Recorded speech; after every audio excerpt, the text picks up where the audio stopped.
and Nick. Welcome to That Superhero Thing podcast, where we discuss the latest superhero and comic book movies and TV shows. I'm your host, Nick, and joining me, as always, is my co-host, Anthony. Hello. Hello, you alright? Yeah, not bad, mate. You? Good, I'm good. It feels weird doing this this early after watching Falcon The Winter Soldier.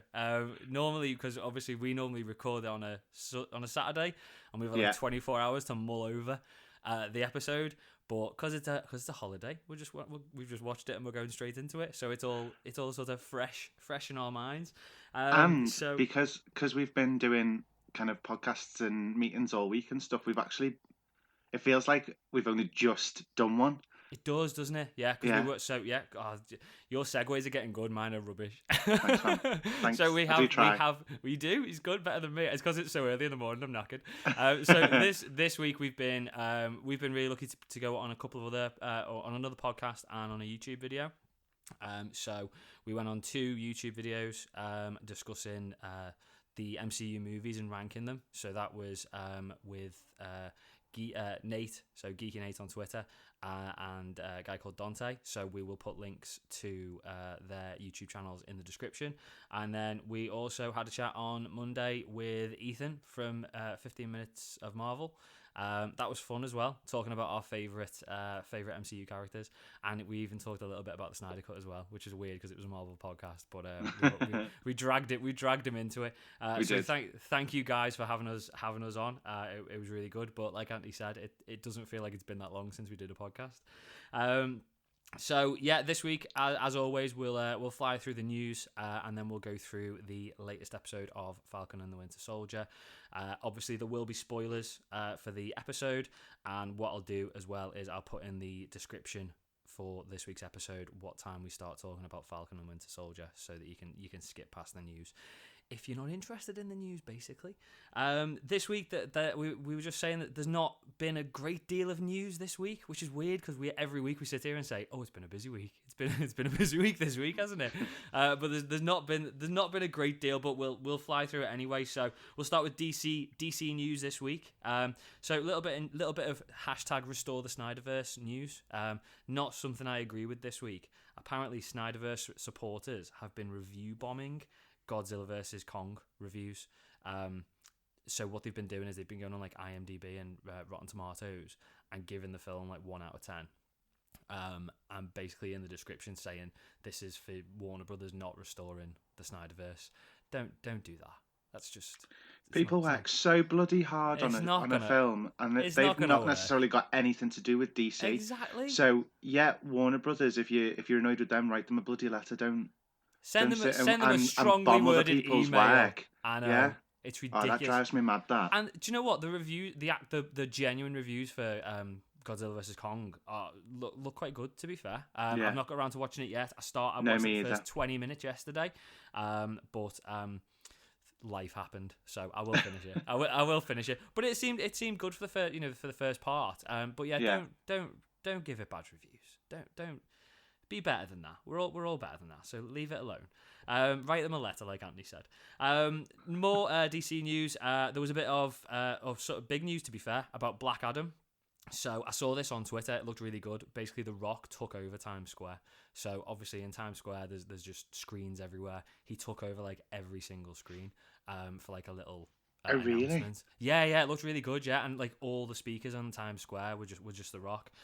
It was like a tiny little thing. It was basically just The Rock saying the hierarchy of power in the DC universe is about to change, and then it had the new date announcement. I don't know whether it's the new date, but the date announcement for the release of Black Adam. So it's going to be released on July 29th, 2022. So that it feels like it's a film that's been coming for ages and ages and ages, and I know that they haven't started filming yet. They're about to start filming.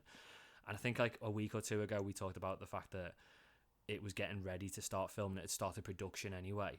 But it still just felt like this film's never going to happen. Well, if you think about it, that's still 14, 15 months away. It is. So there's loads that could go wrong. Well done. Don't be pessimistic at all. It's like, oh, it might still not happen. Oh, yeah, it's finally getting to filming. We've been waiting for it for ages. And then it's like, and it's being released 14 months from now. Yeah, but it takes time to film it, doesn't it? No, I know it does. But like, I just sometimes think they start hyping things too early. Yeah. I think in this case it was possibly needed because it did feel like it's been going for ages, and it just to me it was like I'm still to be fair probably a little bit, but I'm just still not 100% convinced this is coming out. But hopefully we're wrong and it's going to come out and it's going to be really good. Yeah. Bit more DC news. There was an interview. Zack Snyder was speaking to a fan on Vero. I don't know what Vero is. I assume it's like a YouTube, Twitch type thing. But he was speaking to a fan on there, and this fan was asking him about this plot hole with the Justice League that we mentioned in the bonus episode review that we did. So the big thing that people are asking is how can spoilers if you've not seen it, I'm sure you have by now, but how is it that Darkseid didn't remember that the anti-life equation was on Earth, having been beaten there and leaving the mother boxes there? Now Zack Snyder's answered the question. So he's basically said he almost died when he returned to Apokolips. He was in a fight for power, and much time passed before he was in a position of power again. And by then, all who had been with him had been slayed. So basically, it had been a long time, and he forgot. That's I don't like swearing that much on the podcast, but that's a bit shit. It's crap, isn't it? He forgot. Oh, it was a long time and he forgot, and nobody reminded him. He left the mother boxes there. It's the one world he's ever been beaten on. Wouldn't you remember where you'd been beaten? Yeah. Come on. Great film, but that's a hell of a plot. I think he's gone, oh shit, yeah. Oh, oops. My bad. Oops. It's like I couldn't, and the thing is, he couldn't exactly explain it anymore in it because it was already a 4-hour movie. Do you know what I mean? Yeah. It's like it had to. You couldn't put an extra 15 minutes in it, could you? But then maybe if he'd taken out all the slow motion, we could have fit in a bit more of an explanation as to what happened. Last bit of DC news this week. Obviously, last week we got a Suicide Squad trailer, which we went over. It was really good. Not everybody seems to think it was good. Some people said it was quite disappointing. But there's been a Green Band trailer released this week with it was attached to Godzilla vs Kong in the cinemas, and it got released online last night. Loads of new footage. Still looks really good. It seems to have won people over a little bit more than the Red Band one. The notable bits in the trailer that I saw where there's a lot more of the Weasel character, which is Sean Gunn, who's Kraglin from Guardians of the Galaxy.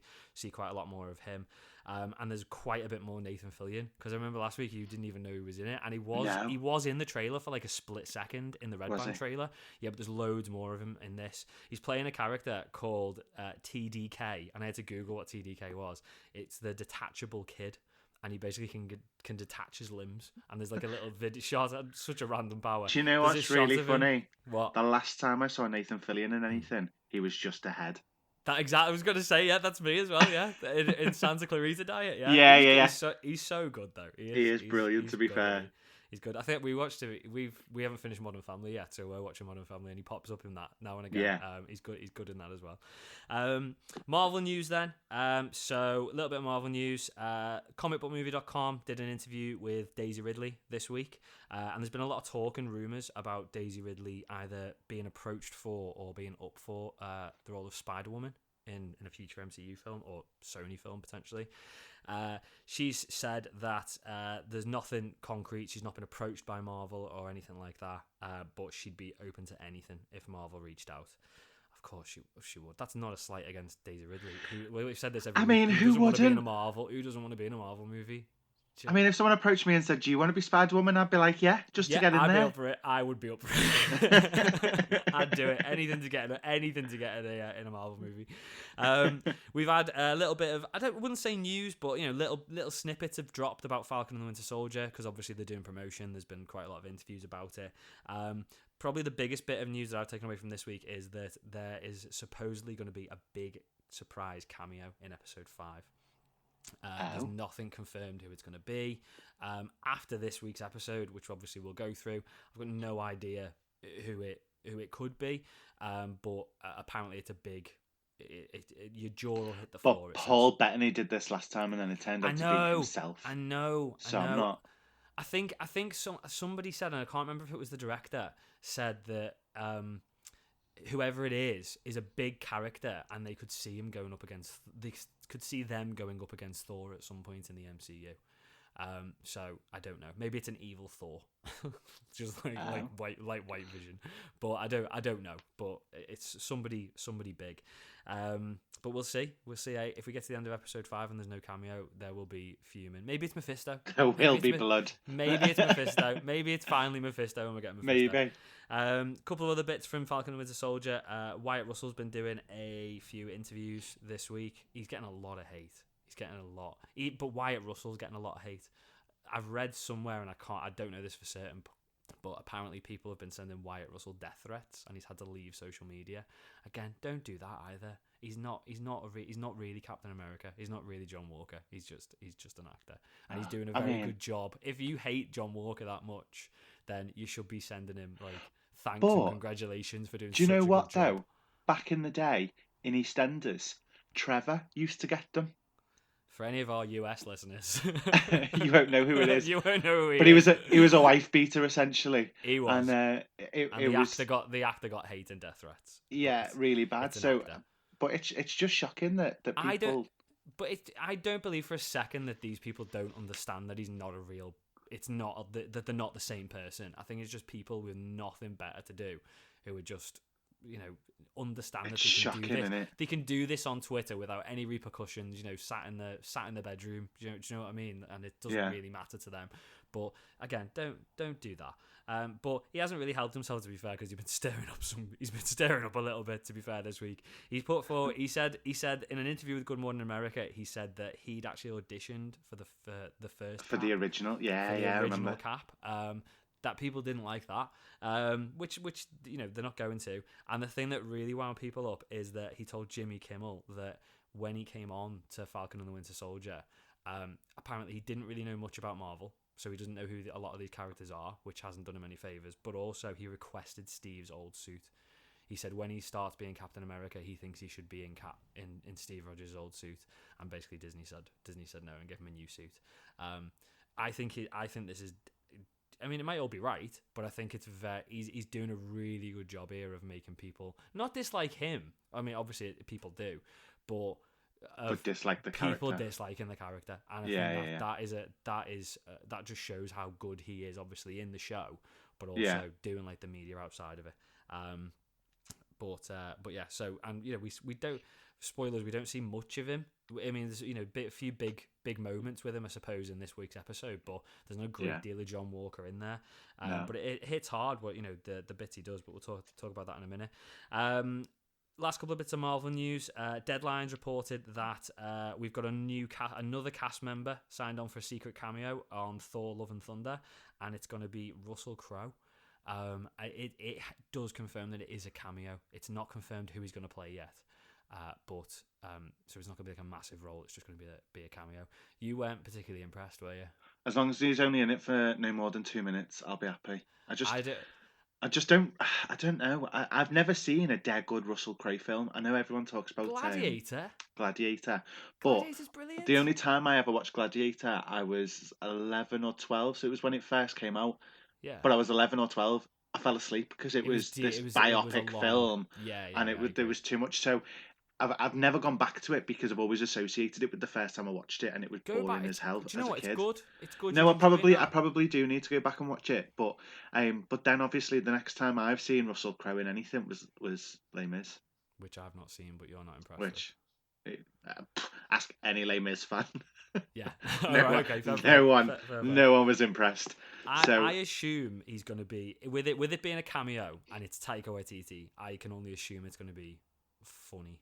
I hope it is because I don't know whether it would be this because of where you'll understand why when I say it. I hope, and I'd be really, really impressed if he was in the theatre troupe and he painted him up green to be the Hulk. I think that would be amazing. Russell Crowe completely head to toe green as the Hulk in that theatre thing would be brilliant. But they've already filmed that, and the bit that they're filming obviously is not.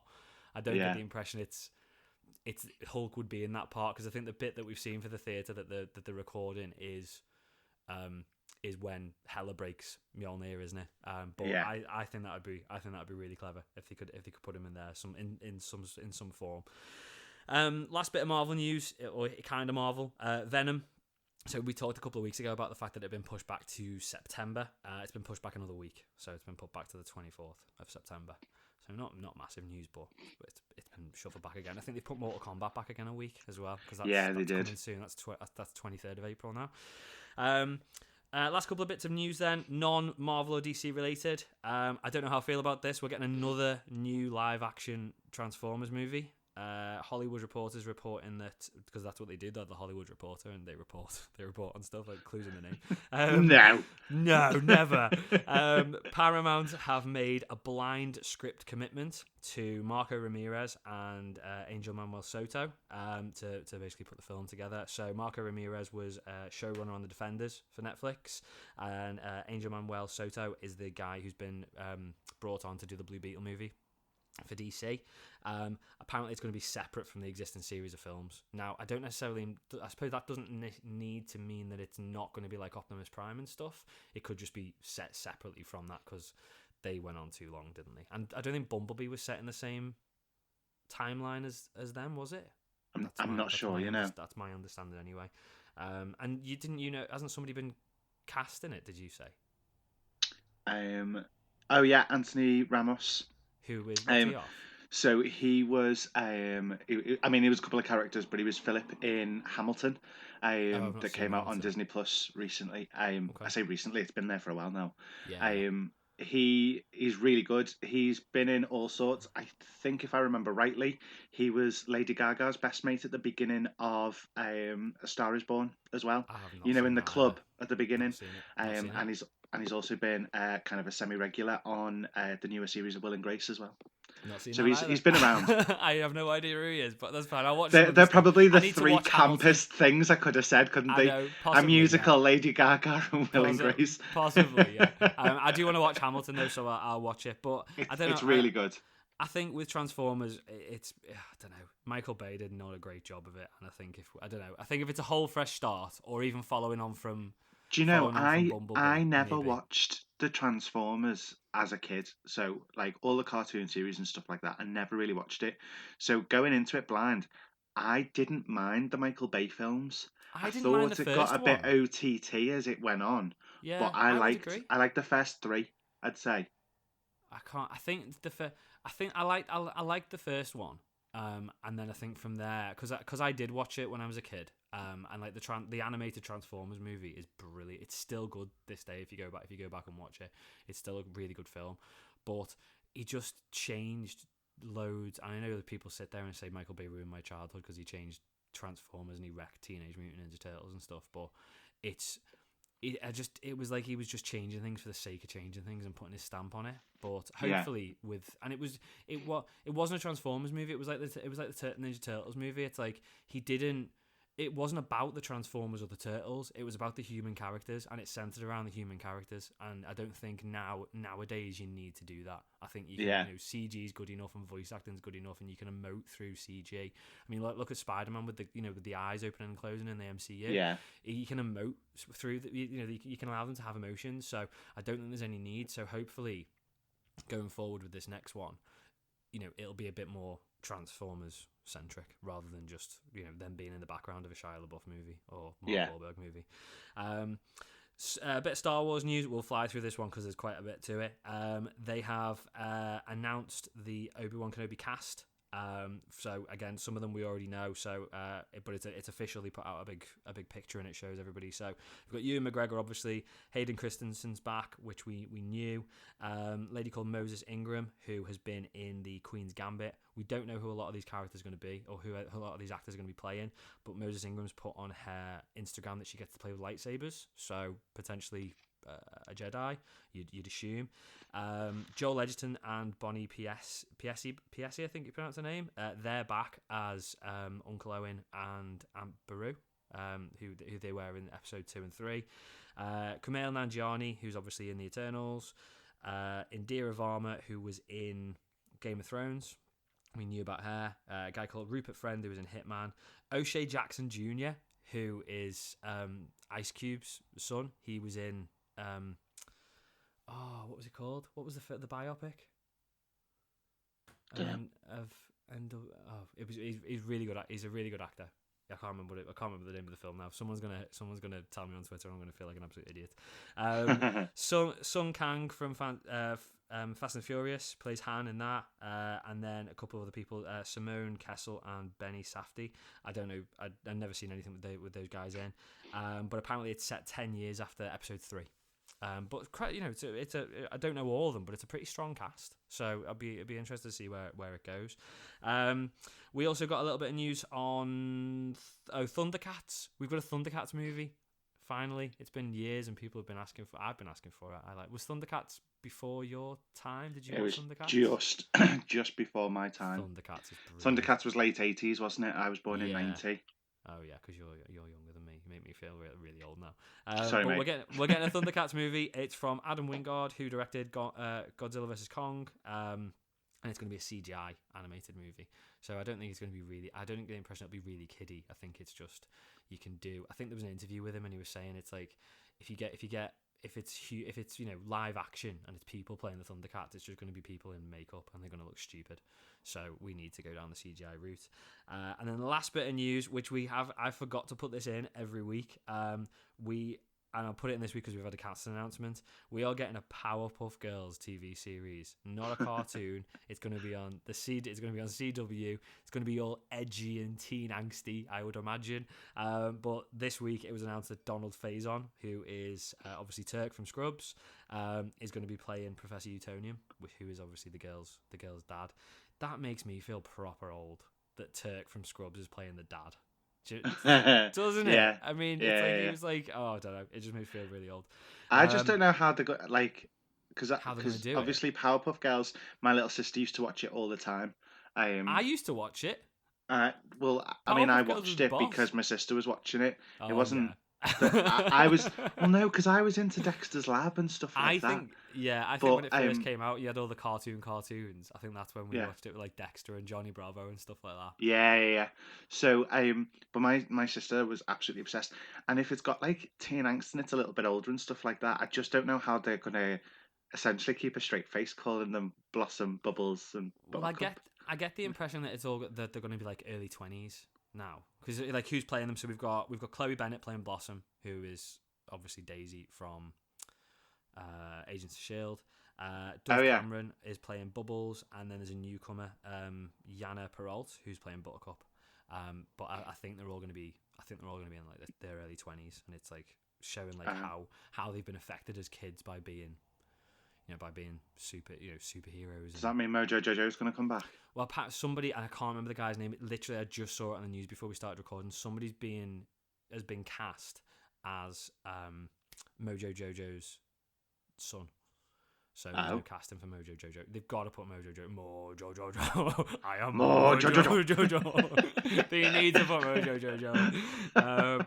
But yeah, well, that was a good way of ending the news section. Yeah, If you've, I'm putting in this time now for the recording. If you've skipped the news, you've not missed anything. It's fine. It's fine. We'll just crack on with Falcon the Winter Soldier. We basically talked about Powerpuff Girls for too long. Right, so Falcon the Winter Soldier episode 3. So this, I was quite excited when I logged on this morning and to Disney Plus and saw that it was called Power Broker, because I thought we'd maybe find out who the Power Broker is. No spoilers. We'll get there when we get there. So there are spoilers. We are going to spoil the whole episode. We're going to go through it. We're going to do the usual. We're going to fly through all the main plot points of it and review it as we go, and then we'll review at the end and go through ridiculous theories. So our theories and your theories, because we've had a few sent in this week, which is great. So it started off. I thought it was quite interesting because we start off with this advert, don't we, for the Global Repatriation Council? Yes, I like that. It's really nice and really cheesy, and it's like, oh, we care. All these people who've been sort of displaced after the blip, we look after you. And I love that they're using like politically correct ways of saying people that have been blipped out as well. Like you've been displaced. Yeah. Like I just think it's so 2021. Like how people are referring to certain things and stuff like that. So I just really like that. It's going to sound more formal though, because you don't want to say if you've been blipped, do you? Yeah. But then we very quickly go, because it's trying to sell the fact that they're really, really nice and the whole global repatriation thing is looking after the people, yeah. And then we actually see the nitty gritty of how they're actually working and what they're doing. So we cut to we go to Germany, and we go to the place where Carly and the Flag Smashers were hiding. I think it's the place where they hold up in the last episode where they gave him food and shelter. And it's John Walker. We'll call him Cap. I hate calling him Cap, but we're going to call him Cap. So it's Cap and Lamar, and they're looking for Carly. They get the guy who I think is the guy from the last episode who is the one who was giving them shelter, and they basically say tell us where she is. Has she been through here? And he just denies it completely. Like I've never seen them. And this is when we see that John Walker is not Captain. He's not Captain America. So straight away he just says like bullshit. Which is straight away like Cap does not swear. He did an Endgame. Hey, language. It's not Cap, is it? And then the guy spits in John's face, and he just lays into him. Yeah. He didn't beat him up as much as I thought he did. I think he only punched him once in the stomach, but it is like this guy is not. He's not. He's angry. He's not Steve. He's emotionally kind of. He is. And don't know, Steve was an emotional person clearly, but he's not the right person for this. No. And I think we are going to see him getting darker as we go on. And he says, do you know who I am? And straight away, maybe people in the US. Have you seen that YouTube video? Have you seen that? Just completely digressing straight into my head. It was like, I'm Roddy Pickering. Have you seen that YouTube video? Yeah. Do you know who I am? I'm Roddy Pickering. Yeah. But it just made me Pickering. Roddy Pickering. People are going to be thinking, what are they talking about? Surely you know. Honestly, it's brilliant. He says, I don't care, and you could just see he was not happy. He was not happy with that. And I think this is going to be, and it's not really spoilers, and it's potentially getting into theories a little bit, but he's not happy that people don't view him as Captain America. Yeah, and I think he's like demanding respect before earning it is the problem. Exactly. Yeah, and I think he's going to be willing to do whatever he has to do to get to be seen as Captain America. Well, what he'll do is, because he knows that they're not respecting him, he'll use fear to do that, and then that's where you turn evil. Exactly. Isn't it? That's where you become the villain. So that's it. And I think, and again, we get straight away into that. It's like they go outside, don't they? And Lamar's talking about Carly, and he's saying like, I think John says, why aren't these people giving up Carly and the Flag Smashers? And Lamar says it's because she's given displaced people shelter and food, so they're gonna be loyal to her.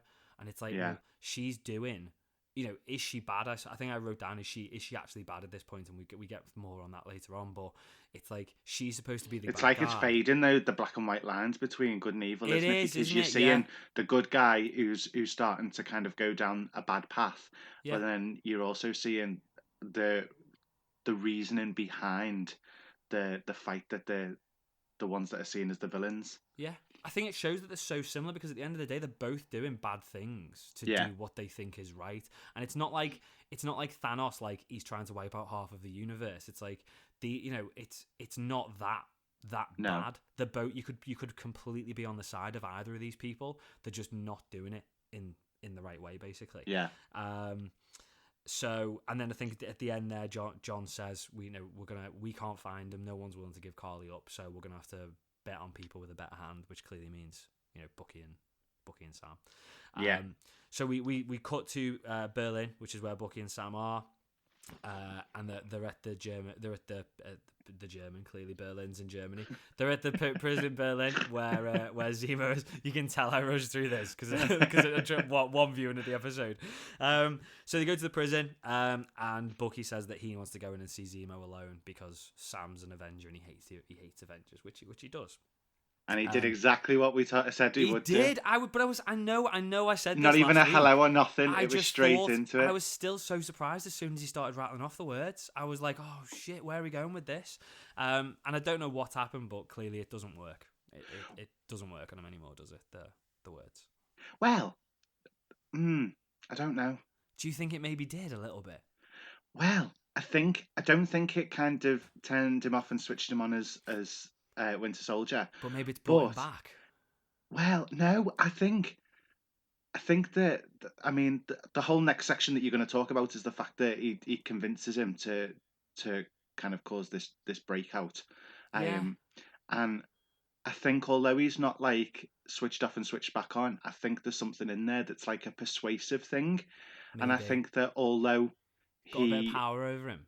Yeah, I think although he's done it and said like helped break him out, I think it's kind of been maybe that was a persuasive because the conversation ended, but we don't. There's a gap between that and then don't know what we happened. find out that So I'm just thinking maybe he did finish rattling them off, and although it hasn't had the same effect, it's still given him like an upper hand on persuasion. Because you could say through that, obviously, we're going through the whole episode, not spoiling it because that's what we're doing anyway. But you could probably put it back to the fact that maybe it did work, couldn't you? Because he was just like under the thumb to a degree. Maybe that's why they've left it a little bit vague and not shown. Because they did go quiet, and he was studying him for a second. Yeah.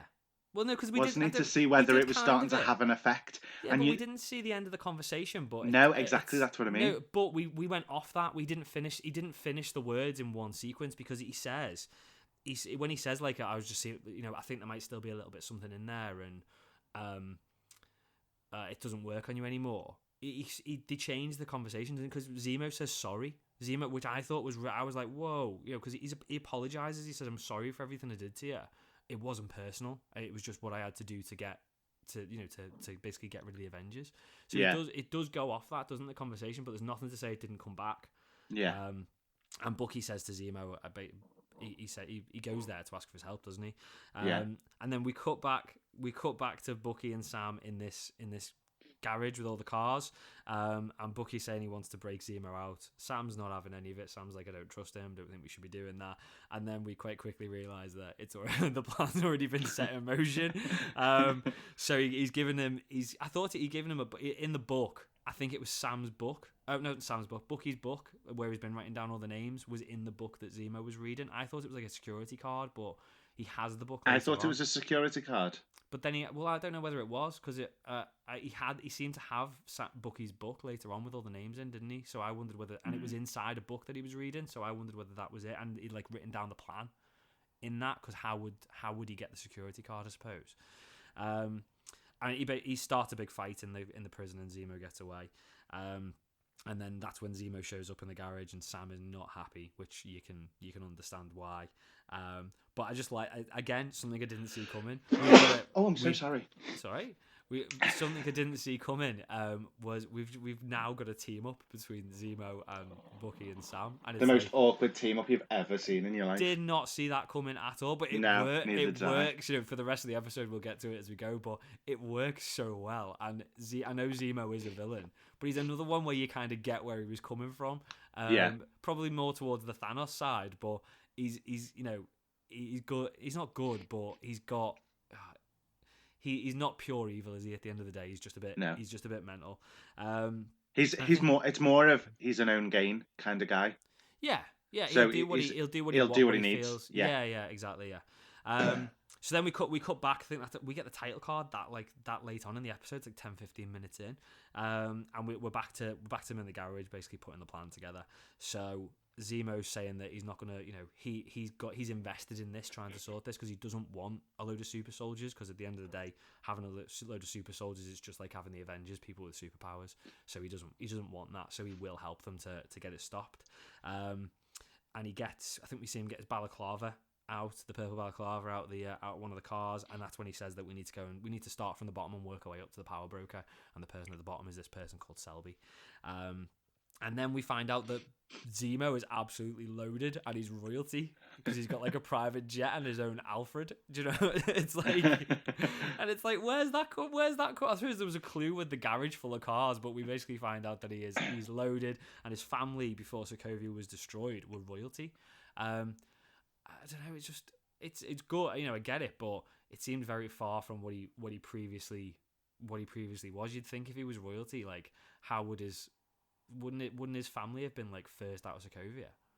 Because didn't he his wife and his kid died, and he found the bodies like being covered by it in his dad's arms. But you'd think if they were royalty until Sokovia got destroyed, they'd be in like some big mansion with security, would have got him out as soon as it all kicked off, wouldn't you? Maybe. Just me, but it works anyway. And he's got Maybe he spent all his money on the butler rather than guards. Maybe he's on like a massive salary, like he's paying him big bucks to just basically be there at like, because I mean he must have just been. He's like, listen, it's either you or some fella called Bruce Wayne's offering me a job. So exactly, yes, you're gonna have to pay me big money. And I like the way he said to the butler, do this, and obviously they couldn't understand. Bucky and Sam couldn't understand what he said. He's like, do the smell test on any of the food, and if it smells dodgy, give it to these two. And that's when we see that he opens the book, doesn't he? And he's got Bucky's book with the list on it. Yeah. And that's when we find out that book is Steve's book. So it's the book that Steve had in The Winter Soldier, where he was writing down all the things that he missed, like Star Wars and Marvin Gaye, and that's the same book. So Bucky somehow got hold of it. And we start getting a little bit of conversation as well about, and it sort of shows where his head already is. He's saying that, like people like superheroes and Captain America, they're not all they're cracked up to be. A lot of people are having to sort of suffer for them to be seen as these big perfect people, and they're not. And I think Sam won't have any of that at that stage. And it's only later on in the episode that he sort of comes back to it, doesn't he? And starts like realizing that maybe Zemo's not 100% wrong here. And that's when we find out that we're going to Madripoor, which again, I was really surprised that we're going to Madripoor this early in the season. And I knew it was coming, but I just didn't expect. I mean, to be fair, this series is only 6 episodes, isn't it? So we're now halfway through. The longer episodes, though, aren't they? They're like 45. I think they're 45 minutes, whereas all the WandaVision episodes were only like half an hour. So I think it's going to be the same length of time as WandaVision was. Okay. But Zemo says it's a completely lawless place, and Bucky's going to have to become someone that he claims is gone. So he's going to have to basically be going back to being Winter Soldier, and we see that, and it's so good. Bucky back as being Winter Soldier. Yeah. But before we go to Madripoor, we go to the GRC camp. And we see Carly. It's in Latvia. We only see her briefly, but she's sat there with this lady who's dying, and she's sat like holding her hand as she's dying, and she's crying, and she's clearly upset. And again, it's showing the human side of Carly, which we saw a little bit of in the last episode when the guy sacrificed himself, so that they could escape.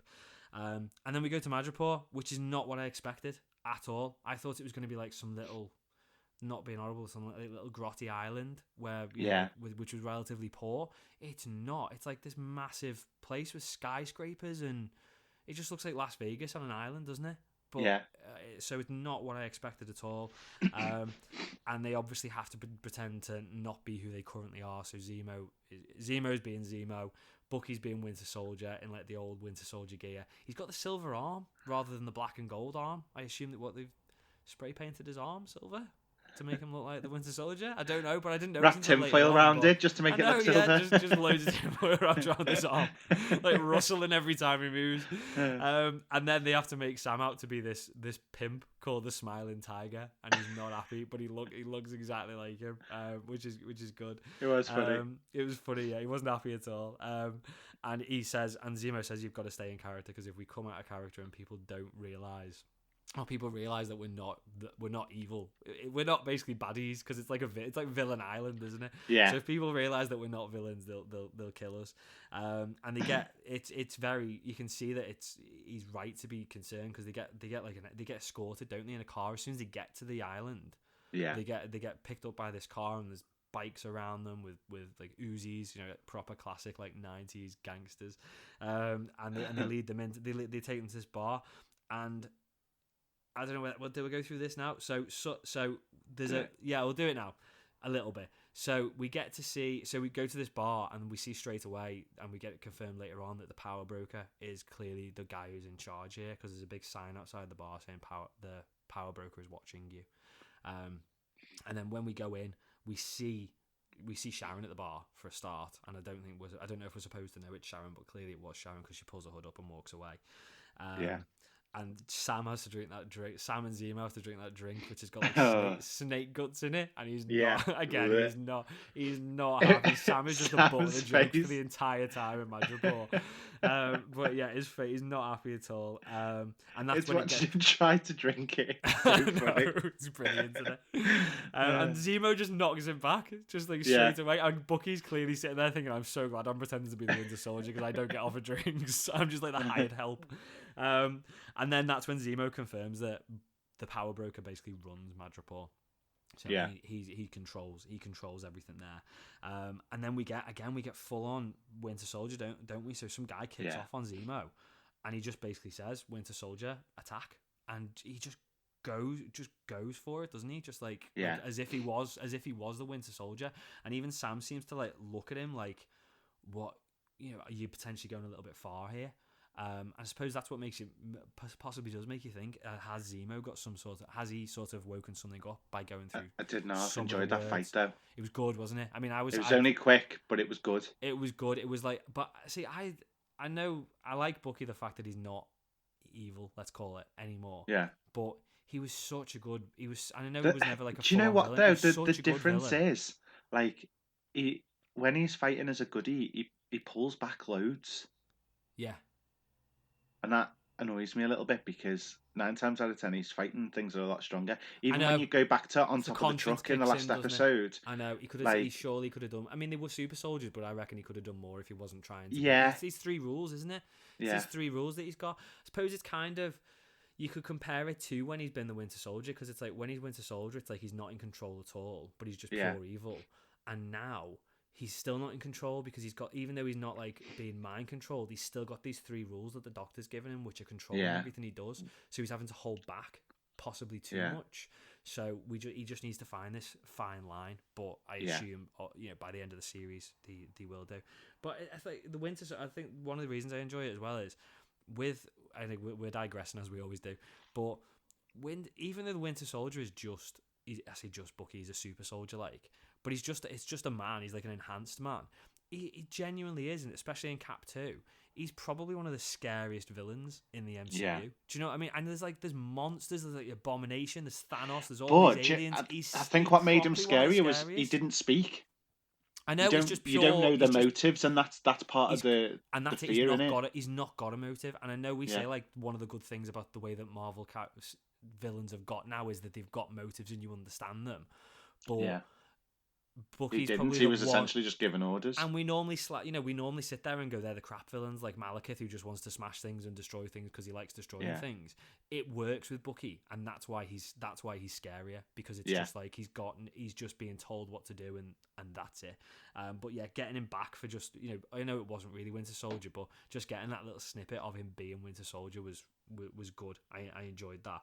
And then we finally meet Selby, who is the owner of the bar, British lady, she's British, isn't she? And you can tell straight away she's not having any of this. She completely doubts what's going on. She gave me a bit of a like punk Cruella de Vil feel, little bit, bit cocky as well. I liked her. I thought she was cool. Well, you liked her because she's not there anymore. So she questions she questions how Zemo's escaped straight away. You can tell she doesn't buy it with Sam. She's like, you're taller than I thought you'd be. And Zemo basically says to her, "I'll give you a trade. You tell me where the super soldier serum's coming from, and I'll give you Winter Soldier with all the codes, just like he's an item." And she goes for it. So she tells them that the serum is it's in Madripoor, and it's been made by a guy called, I think, is it Wilfred Nagel? Dr. Nagel's the guy who's made it anyway. And then the whole thing gets cocked up because Sam's phone starts ringing. So his sister Sarah. Bloody Sarah, man. Sarah. Ruining everything. Come on, Sarah. And basically this Selby says, take the call on speakerphone. And he does it really well. He plays it really, really well all the way through. And I was like, they've gone away with this. And then they say Sam. And then she says she obviously orders them to be killed. And she doesn't even finish a bloody sentence, does she? Sniper gets taken out, and we knew who it was. We know it. Yeah. We knew it was going to be Sharon. But then that's when we get the text. It's just like, it's like full on, isn't it? This text comes out and says, like instantly, Selby's dead. Get the bounty. And this right. So, and as I'm saying this is going towards my theory. So and it's not my theory. I'm robbing it off somebody else's, but I'm gonna remind me about this because it does make sense. But so this text comes out instantly that Selby's dead and there's a bounty on their heads. and they have to try and escape. And I thought it was just one little thing, and I had to rewind it to make sure I'd heard it right. When they're running away, Sam's like, I can't run in these heels because of the get up that they've got him in. They've got him in these like Cuban boots with like massive heels on, and he can't run. And it made me laugh. I had to rewind. And that's when we find out that Sharon's the one who saved them, and it was Sharon in the bar. And they go back to her. I want to call it a house. Is it a mansion or like a big apartment or something? And she's clearly loaded now, isn't she? Yeah. And she's got like all this art, and they Zemo and Bucky have to explain to Sam that all the art that you see in like art galleries and museums is not the real stuff. It's all copies, and it's places like this where the actual real versions of these paintings and statues actually are. And somehow Sharon seems to have amassed a load of them, but she's been on the run on her own for like 7 years, hasn't she? Because the blip happened, and I assume she didn't get blipped. She says as well in that conversation that she stole Steve's shield. Yeah. So we've gone back to this again. Maybe and Falcon's wings. Yeah. So she must have stolen it. But how? But where? But didn't she do that in Civil War? Maybe that's what we're talking about. Because I'm sure she was the one that gave it back to them after they were told that the government were going to seize everything that they had. She met up with them, didn't she? And that's when Steve kissed her. Yeah, that must be what they were under the bridge in the car, wasn't it? Yeah, that must be what they're referring to. Right, okay, makes sense now. Okay, because we were questioning this last week, weren't we? Saying like, how did they didn't steal the shield? Okay, I knew I was right. You were right. You were right. I'm wrong. I was wrong. It doesn't happen very often, mate. But no, it doesn't. That's why I'm really glad I'm taking it for all it's worth. So where do we go? You throw me now. So Sam says to Sharon, if you help us, because she's not having any of it, is she? She's like, I'm not getting involved. And he says, if you help us, I'll get your name cleared. I managed to get, and he says, like we got Bucky pardoned, who killed everybody you ever met. So we can get you pardoned for stealing a shield. So she says she does it, and then we get this shot of them like going to this club where she's obviously trying to find out where Nagel is, and just the one thing was just did you see a little bit of Zemo dancing in the club? No. Oh, there's like go back and watch it. There's just him like standing there with a drink doing like a little dance, like he's getting involved in the club. And again, I had to rewind it and watch it. It was brilliant. It was that good. So she finds out where Nagel is. So they go to the shipping yard. And she basically says that he's in this shipping container, and that I started to doubt Sharon then, because it's like they're just in this container and she's walking off, and I was like, is she double crossing them here? But then you realise that there's a secret door at the back of the shipping container, and they go down and they find Nagel, don't they? And Sam, he's not sort of responding to Sam when Sam's trying to say, you need to tell us what you know. He's like, I'm not interested. And then he sees Bucky and he shits himself because he obviously realizes who he thinks it's the Winter Soldier at this point. And he tries to negotiate. So when they're trying to get the information out of him, Sharon is outside and all these guys are rolling up. She just takes them to pieces, like proper Black Widow style, doesn't it? And it just shows. I mean, she was obviously a shield agent, like. So it just kind of seems to show the level of the shield training is. Well, she's been on her own for 7 years on the run, so she'd have had to toughen up. And the fact that she's amassed all this stuff and she's got this massive mansion on Madripoor, which looks like it's full of for want of a better word, scumbags, isn't it? It's like a rough place. Yeah. And she's obviously worked her way to the top or high up in that to get what she's got. So she must have got probably even tougher. And that's when we go back to Nagel, and he sort of gives us a lot of information, doesn't he, about like the super soldier serum and where it's all come from. So he says that he explains that he worked for Hydra, and then he got taken on by the CIA, and they gave him blood samples from a US test subject, who is clearly Isaiah, because he said he got locked up by the CIA and got all his blood taken. And Sam sort of looks at Bucky, and Bucky shakes his head as if to be like, "Do not mention Isaiah's name. We don't want to get him in." Drop him in and people knowing who he is. The fact that Isaiah is at the moment, nobody knows who he is. Anonymous, that's what I was looking for. Let's sort of leave it that way. We find out that he got blip. He got turned to dust in the blip, and when he came back, all the research no one had carried on with it, basically making it. but he got taken on by the power broker. And he explains that it's a much more subtle version of the serum that Steve got than Steve was given. So whereas Steve turned into like this massive muscly bloke from like a little skinny kid, and there was all this machines and stuff, he's like perfected it. And I assume now it's probably just an injection, and you become a super soldier. I think Carly mentions later on that it was really painful when she took it, and she felt like her veins were on fire. But it's obviously a lot more stable version maybe, and a lot easier to make people super soldiers, and it's subtle, isn't it? So they can be sort of, it could just be anybody on the street has now got these superpowers. And I think they ask him at that stage, like, how much is it? And he says, oh, how much is there? And he says there's 20 vials. He made 20 vials, and Carly robbed it all. And then she phoned up recently, or got in touch recently, for help with this lady who's dying of tuberculosis. So I assume that means there's 20 vials altogether. So we know that at least 8 of them have been used, because there were 8 super soldiers on that truck. So 12 left. So there's still quite a lot of potential super soldiers, or super soldiers that could be made here. So that, I assume that's going to come. That's going to come later on.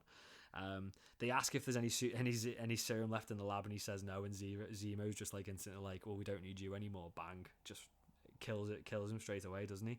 And then the whole lab blows up. Somebody shoots a rocket after it. And I assume this is supposed to be the power brokers' men who were doing all this, and who were chasing them down because they don't want them to find Nagel. Is that the impression you got, that it's the power brokers? Yeah. Okay. And then Zemo runs away, doesn't he? He just gets off straight away, and I think again, she's supposed to think, right, he's seeing this as his opportunity to get away.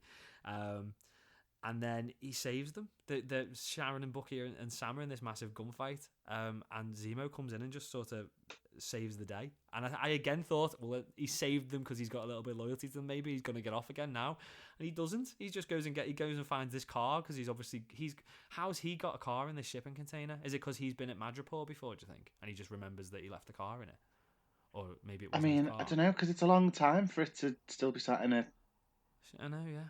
Well, anyway, it works. It works, doesn't it? But yeah, the fact that Zemo is still with them, I thought was really good, because it's like, I know we said like it was weird at the start that he teamed up with them in the first place, but I like the fact that Zemo is like now purely, and I know he's not, he's gonna turn at some point, isn't he? But at the moment he's just like pure team Bucky and Sam. And I think they offer, don't they? They offer for Sharon to come with them, and she says, no, I've got, even if you get me pardoned, I can't go. I still can't go home. And then she gets in this car and says, I can't remember what the word she uses, but she says, we've got a problem, doesn't she? And gets in this car with this lady, and then drives off. And that's the last we see of Sharon for the episode. So, and I've got more. I think that's where some of the theories come in, is like where Sharon's going and what she's up to. But because there's something going on that we're not at yet, isn't there? Clearly, there's something more to Sharon than you. Do you think that? Yeah. Something's going on. Something's going on there.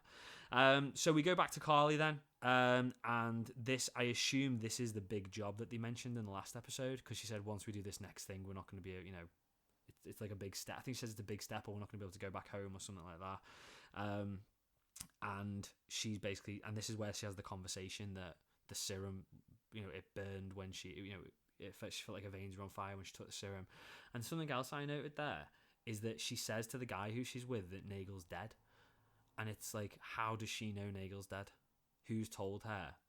I mean, we don't know how much time has passed, clearly, but how has she got that information potentially so quickly that he's dead? So that's I found that a bit weird.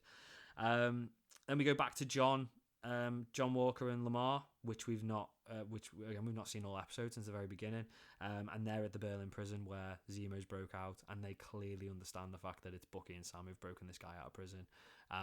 Lamar's saying, well, we can't go after them because we've got no evidence that it's them, and again he's just like, well, we're going after them, we'll just do it under the radar sort of thing. So again, it's sort of confirming that he's willing to do whatever he has to here, as he needs to prove himself, and or to get some super serum for himself. He just wants to. He's just, again, it's just trying to little things, just confirming that he's not on the. Should we say not on the right track? He's just turning into a bit of what did you say last week? A bit of a twat. Yeah. He's just not a good. He's just not a good fella, is he? And then we go back to the private jet with Bucky and Sam and Zemo, and this is when Sam seems to sort of, not that he agrees with Zemo, but he's sort of on the same. He's maybe understanding what he was saying. So he's saying maybe he made a mistake by giving the shield to the museum, and he maybe should have just completely destroyed it instead, because he's now realizing how many people have had to be hurt and killed and tested on to create this apparent amazing figure of a Captain America. So he's supposed to stand for, like, justice and truth and all that sort of stuff, and all the people who are getting hurt to put across that facade, it's just not worth it. And then Bucky, which says, I think could be questioned as well, something very interesting. He says that there needs to be a Cap, but it can't be John Walker. There needs to be a new Cap, and I'm going to take the shield myself. And I was really excited then, because I was like, is Bucky? But I had to think, and it's like, is Bucky saying he wants to take the shield to become Captain America himself? Or is he taking the shield so that somebody else who should be a Captain America is Captain America, i.e. Sam? Yeah. What do you think? Do you think he wants to be Cap himself, or do you think he wants to give it away? I don't think he wants either. I think he wants to re-establish a new thing altogether, but using the shield, because the shield is the symbol, because that's all they've said all the way through. The shield is the symbol. So I don't think he's going to put like a Captain America spin on it or anything like that. I think he'll become a new hero, but using Captain America's shield. Well, he says we need a new Cap. He says we need a new Cap, he says. Yeah, but it doesn't necessarily mean they need a new Captain America. It just means they need a new symbol. Like, right, yeah. So it could be somebody else with the shield, but not called Captain America. Yeah. Yeah, potentially, yeah. Yeah, somebody else to just stand up as the symbol. Yeah, potentially. I think he's probably, maybe not Sam as Captain America, but I don't think he's thinking he wants to be it himself. I got really excited when he said it, because I thought he's going to try and step up and become it himself, but I don't think he wants. I think he's so messed up and tired. I don't think he wants it. I think he just thinks somebody else, like you say though, somebody else needs to step up as the new symbol with the shield. And I think where it's probably going to end up going is he's going to end up doing it and fighting John for it, and then giving it to Sam and saying you need to do what Steve said. Steve believed in you, and you need to be the new Cap, or whatever you want, or maybe just be Falcon still, but you have the shield.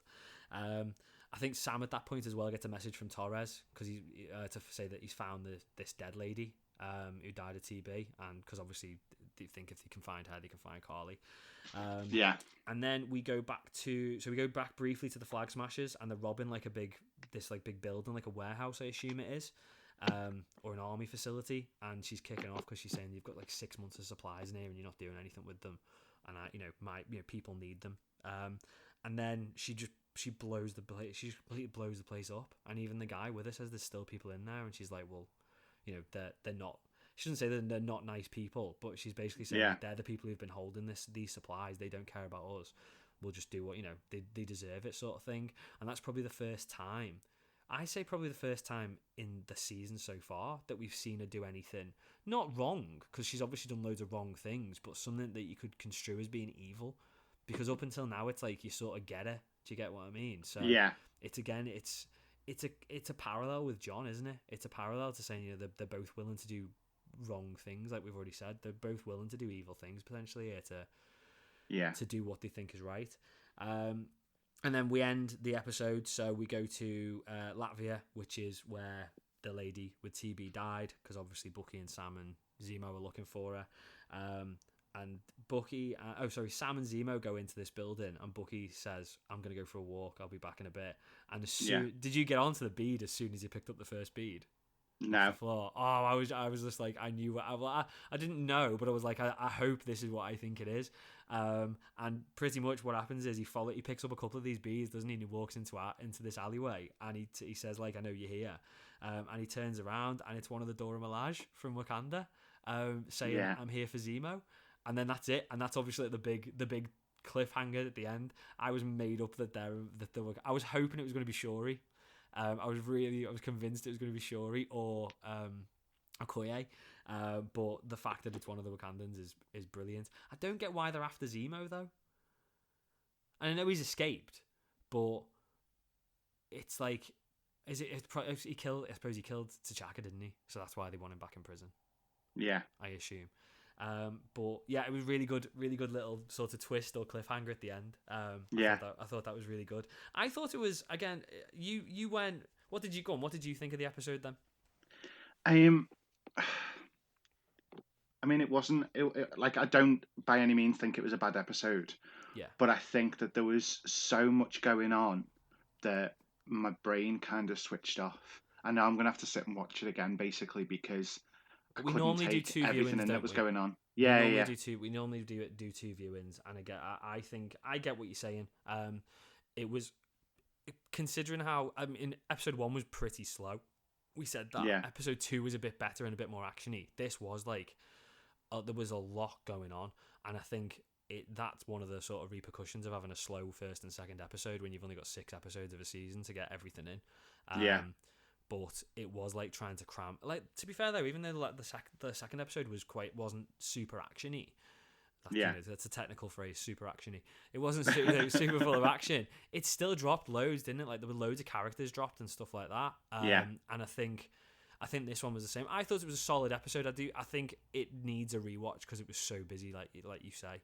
But I think, again, even though we might not have got tons of new characters, I think it's set loads up again. It's a busy, but I want that. I don't want like filler episodes. Do you know what I mean? I know you can't have filler episodes in a 6-episode season, but you want it to be sort of fast paced, but maybe it was a little bit too fast paced because there was a lot thrown in. But it was good. I know we're always excited for the next episode, but I'm really excited for the next episode now. It's like, me too. But we've got theories which we'll go through in a minute, but I don't know where it's going. I mean, at the end of the day, it's, I suppose it's ultimately going to go towards John doing something bad, or John getting beaten by Bucky, or Sam and Sam becoming Cap, or some form of Captain America. But with the rest of it, it's like, I don't know where it's going, but I get the impression it's going to set up a lot going forward, and I think that's probably the purpose of these Disney Plus series, to sort of lay the groundwork for the movies. Because I think with, and we're digressing a little bit here, or I am, but I know obviously like the Disney Plus movies are now full canon, and Kevin Feige, phase rhymes with beige. Here, we got it in the episode. Phase rhymes with beige has said, like, these are part of the MCU universe now. But I do wonder whether it's like they're trying to sort of use them to lay the groundwork for the movies, so that maybe if you've not watched the series, you can still get the movies to a degree, and it's like nothing major happens, but it lays the groundwork. Maybe I'm completely wrong. I'm sort of contradicting myself here. I don't know, but I feel like that rather than being major plot points, they're being used to set up the bigger stories in the movies, and I think that's probably what this is. To get the characters to the position for the movies, if you understand what I mean. Or am I just talking complete bollocks? No. I agree. Do you get it? Yeah. But yeah, I thought it was a good episode. And yeah, dead keen to see what happens in next week's. So, should we do ridiculous theories? Yeah, go for it. Should we do theories? Right, let's do theories. So we've had quite a lot. We've had 4 people get in touch this week. This is good. We honestly, thank you for everybody who has this week and previous episodes got in touch to sort of give us theories and questions and stuff like that. We appreciate everyone listening, but people who are getting in touch and actually getting involved with the podcast, honestly, we can't thank you enough. We've still not had anybody leave us a question or a theory on the messages on Anchor. It's on the website, so we've got the website now. That superhero thing. I don't think we've mentioned that, have we? We've got a website. We've got. We started a website. So we've got a website now where all the podcasts are, and there's a bit like where you can contact us and leave us one of the messages. So it's literally just thatsuperherothing.com. Go there. All the contact information's on there. On the contact us page, there's a link where you can leave us a voice message. Please, we as I say, we appreciate all the theories, but if anyone wants to leave us a voice message, we can just put you in. We can just put your question or your theory in the show, and it saves me butchering it when I read it or maybe getting it wrong. So yeah, leave us a message on there. That'd be great. But this week, as I said, we've had a few people get in touch. So the first theory or question that we had I think we've spoken to this person on Twitter before, and I think we've had them in the show. The Cox Closet on Twitter. It's a guy called Eric. He sent us a question or a theory, not Falcon the Winter Soldier related, going back to WandaVision. But I feel like there's still a lot of unanswered questions on WandaVision, so I'm quite happy to take this one and go back to it a little bit. So he got in touch on Twitter. He said, I have a question for your podcast going back to WandaVision. Agatha does not. He thinks Agatha does not have the power to give a non-mutant powers to a mutant. Neither can Wanda. Remember, the ones who had powers were created with their own powers. Didn't really exist. If she could give real people powers, she probably could have also stripped Agatha of hers. Not to mention she was not well anyway. So keeping all this in mind, how did a real average Joe, i.e. Ralph Boner from Westview, get the mutant powers of Quicksilver? So he reckons that he's still going down the route of the fact that Quicksilver is really Quicksilver. So Evan Peters wasn't just Ralph Boner; he was Quicksilver, and thinks that Agatha, or potentially Wanda subconsciously, has gone to another universe, or gone, opened the multiverse and taken him from there and brought him over, because she doesn't think the necklace had given the superpowers in there. I still like to think that that's correct, and we're going to get more on that, because I don't think it was. I think we've touched on this before, haven't we? The fact that there was a deleted scene where Ralph helped Monica and the kids fight Mr. Scratchy, Senor Scratchy, when he turned into a demon in the basement.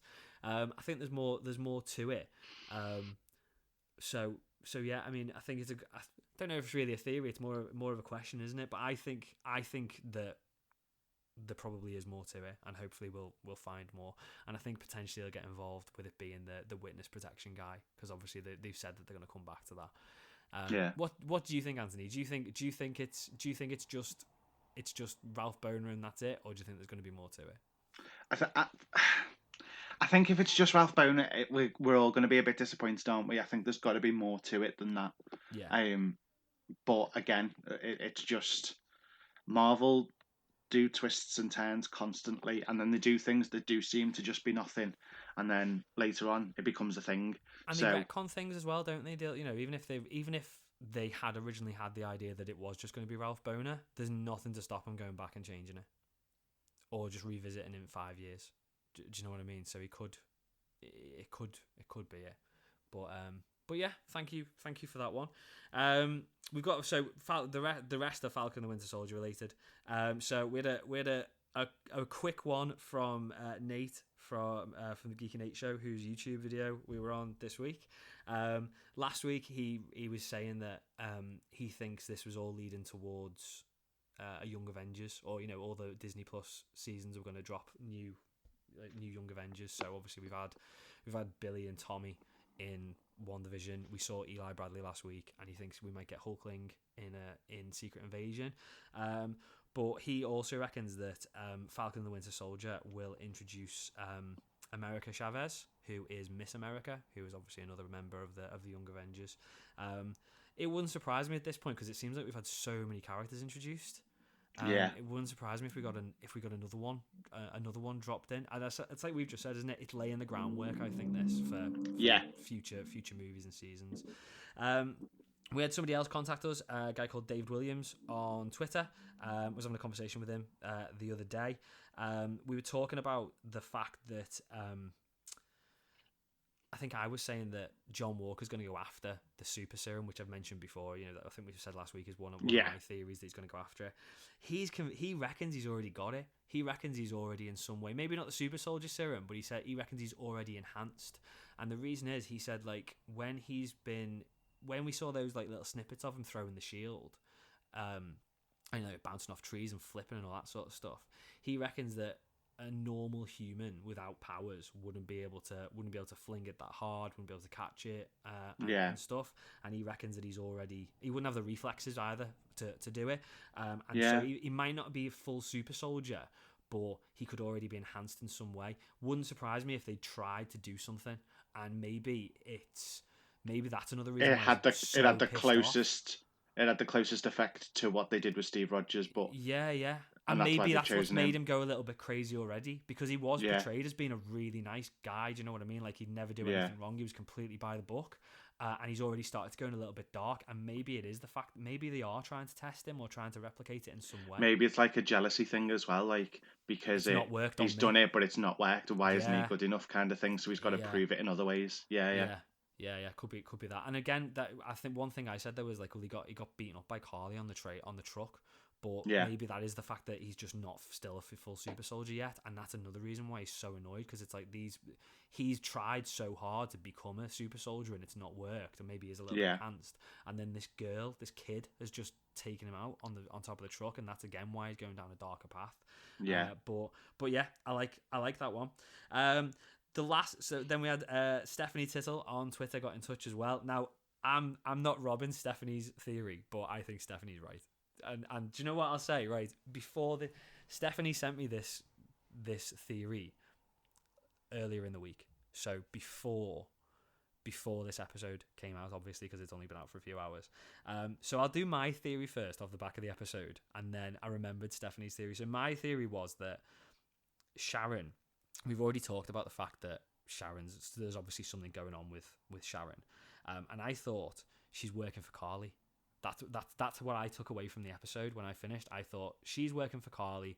That's why Carly knows that Nagel's dead straight away, instantly knows, and that's why Sharon was like getting off in the car at the end and saying we've got a problem, and I thought it was down the route that because she now knows that Sam and Bucky and Zemo are getting closer to finding the super serum and getting closer to Carly, that's why she's saying we've got a problem, and that's what I thought.